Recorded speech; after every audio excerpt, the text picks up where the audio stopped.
Hello, bachcho. Let's read this question. So this question says, consider an LC circuit with an inductance L is equal to 0.1 Henry, capacitance आपको 10 to the power minus 3 farad kept on a plane. The area of the circuit is 1 meter square. Area of the circuit given कर रखा है 1 meter square. It is placed in a constant magnetic field strength B naught with perpendicular to the plane of the surface. Okay. At T is equal to 0, the magnetic field strength start increasing linearly as b is equal to b naught plus beta times t, where beta की value given कर रखी है. The maximum magnitude of the current in the circuit is इतना milli ampere. आपको यहाँ पर क्या बताना बच्चों? Maximum magnitude of the current यहाँ पर कैलकुलेट करके बताना है. तो we can write down the key concept of this question.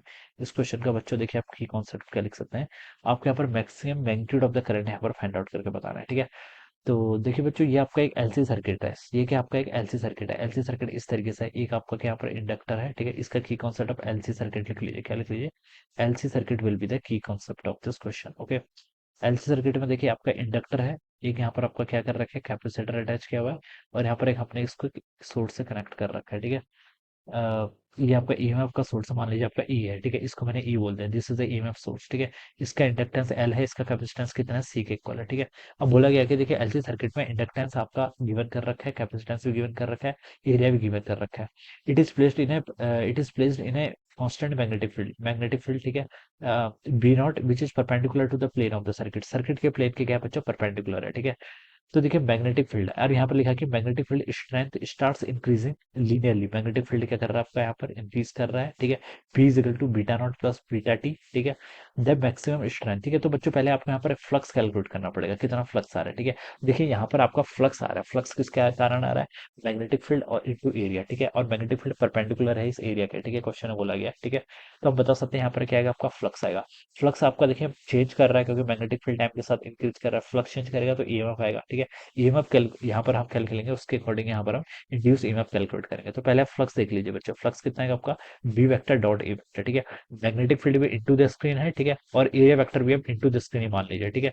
तो देखिए इसको मैं सिंपली बी डॉट ए को मैं बी ए लिख लेता हूँ. ठीक है. बी देखिए कितना है आपका? बी यहाँ पर दे रखा है आपको बी नॉट प्लस आपका बीटा टाइम्स टी. ठीक है. ये गिवन कर रखा है. इनटू एरिया इसका ए रहेगा. ठीक है. This is the flux. मुझे क्या बताना है? मैग्नीट्यूड बताना है किसका? इंड्यूस्ड ईएमएफ का. ये किसके इक्वल होता है? इंड्यूस्ड ईएमएफ होता है आपका minus D five by D T. मैं सिर्फ मैग्नीट्यूड की बात कर रहा हूँ तो मैंने इसको D five by D T लिख लिया सीधे. ठीक है.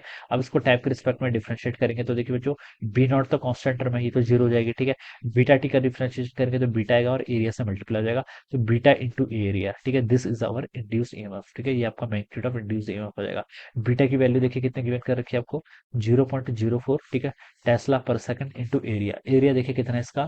1 मीटर स्क्वायर के इक्वल गिवन कर रखा है तो इंटू 1 हो जाएगा. तो ईएमएफ आपका इंड्यूस ईएमएफ जो होगा वो आपका 0.04 वोल्ट के इक्वल हो जाएगा. ठीक है. ये आपका क्या आ गया? इंड्यूस ईएमएफ आ गया. अब बच्चों देखिए अब आप क्या कर लीजिए इस सर्किट में बच्चों यहाँ पर केवीएल लगा लीजिए. क्या लगा लीजिए? केवीएल लगा सकते हैं. ठीक है. केवीएल लगाएंगे तो देखिए बच्चों कितना आएगा आपका? ई माइनस देखिए यहाँ पर इंडक्टर के अक्रॉस कितनी ड्रॉप आएगी? L times D L by D T, D I by D T. ठीक है. और कैपेसिटर के अक्रॉस होता है V is equal to Q by C. यहाँ पर आपका माइनस क्यू बाई सी हो जाएगा. तो आई को देखिए आई को अगेन में क्या लिख सकता हूँ? D Q by D T.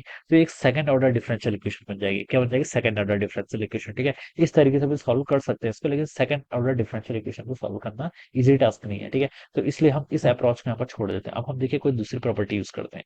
Question में देखिए एक वर्ड लिखा गया है the maximum magnitude of the current. आपको बताना है. क्या बता रहा है? Maximum magnitude of the current. ठीक है. तो देखिए बच्चों बता सकता हूँ. देखिए जब आपका आई क्या होगा? मैक्सिमम होगा.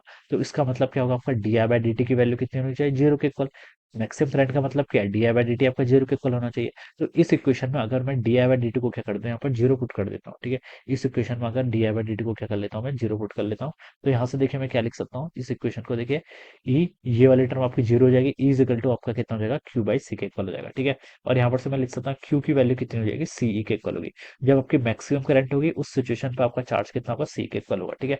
अब बच्चों देखिए यहाँ पर जो बैटरी है, बैटरी आपके यहाँ पर कितना वर्क डन कर रही है? अगर हम देखिए बैटरी का वर्क डन निकालें, बैटरी क्या करती है? चार्ज क्या क्या करती है? प्रोवाइड करती है. चार्ज को क्या करती है? देखिए बैटरी करेगी क्या? यहाँ पर से चार्ज को क्या करेगी? चार्ज को जो मूव कराने में, ठीक है, इस सर्किट में देखिए जो आपका चार्ज मूव करेगा, ठीक है, उसको कराने में, उसको चार्ज को मूव कराने में, एक कंप्लीट राउंड कंप्लीट करने में वर्क डन बाय बैटरी आएगा. और वो किसके इक्वल होगा? चार्ज, जो चार्ज है इनटू बैटरी का जो खुद का क्या है? ईएमएफ है. ठीक है. तो चार्ज मान लीजिए कि आपका क्यू है. ठीक है. और बैटरी का खुद का ईएमएफ कितना है? Q E. ठीक है. So this is the work done by the battery. ये क्या होगा? आपका work done by the battery. Battery work done देखिए किस किस में कराएगी? इंडक्टर के अक्रॉस भी आपकी एनर्जी स्टोर्ड होगी और कैपेसिटर के अक्रॉस भी आपकी एनर्जी स्टोर्ड होगी, ठीक है। तो हम लिख सकते हैं इंडक्टर के अक्रॉस देखिए एनर्जी किस फॉर्म में स्टोर होती है, आपकी मैग्नेटिक एनर्जी की फॉर्म में। तो उसको मैं लिख सकता हूँ देखिए कितना आपका हाफ एल आई स्क्वायर, ठीक है।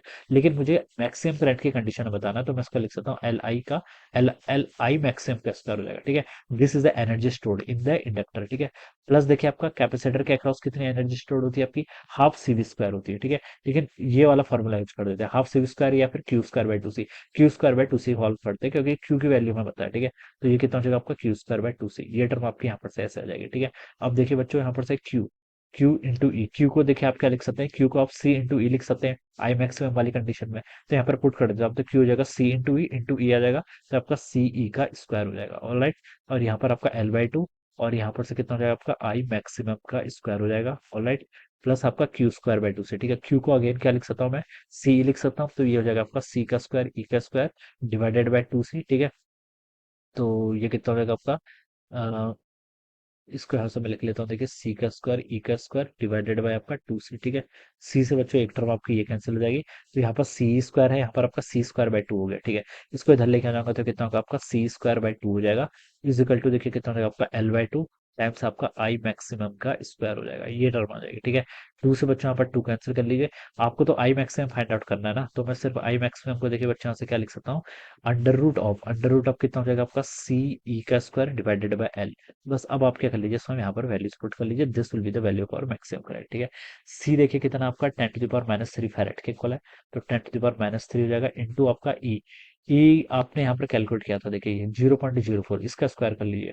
0.04 को मैं क्या लिख सकता हूँ, 4 × 10 to the power -2 लिख सकता हूँ, तो इसका स्क्वायर कितना हो जाएगा, 16 × 10 to the power -4 के इक्वल हो जाएगा, ठीक है। ऐसे लिख लेता हूँ डिवाइडेड बाय एल, एल क्या है इंडक्टेंस, इसकी वैल्यू 0.1 हेनरी दे रही है, यानी कि 10 to the power -1 दिया हुआ है, ठीक है। अब बच्चों देखिए ऊपर 10 to the power -3 है, 10 to the power -4 है, कितना हो गया 10 to the power -7, ठीक है।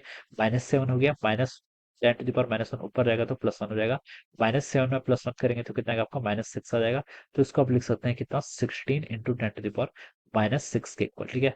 और 16 को इन दोनों को ब्रैकेट से बाहर लेके आएंगे तो 16 को तो हम लिख सकते हैं 4, और 10 to the power -3 कितना होगा आपका -6, आपका -3 हो जाएगा, ठीक है। तो इसको हम लिख सकते हैं कितना 4 10 to the power -3 एम्पेयर को मिली एम्पेयर हो जाएगा, ठीक है। तो ये आपका 4 मिली एम्पेयर यहाँ से राइट आंसर होना चाहिए। तो maximum value of the current बोला था, तो यहाँ पर आप 4 पुट कर लीजिए, तो ये क्या हो जाएगा इस क्वेश्चन के करस्पॉन्डिंग आपका आंसर हो जाएगा, ठीक है। तो इस तरीके से बच्चों आप क्या कर सकते हैं, इस क्वेश्चन को इजिली सॉल्व कर सकते हैं, alright. So this would be the answer of this question. So I hope you all understood this concept, all the best and thank you so much.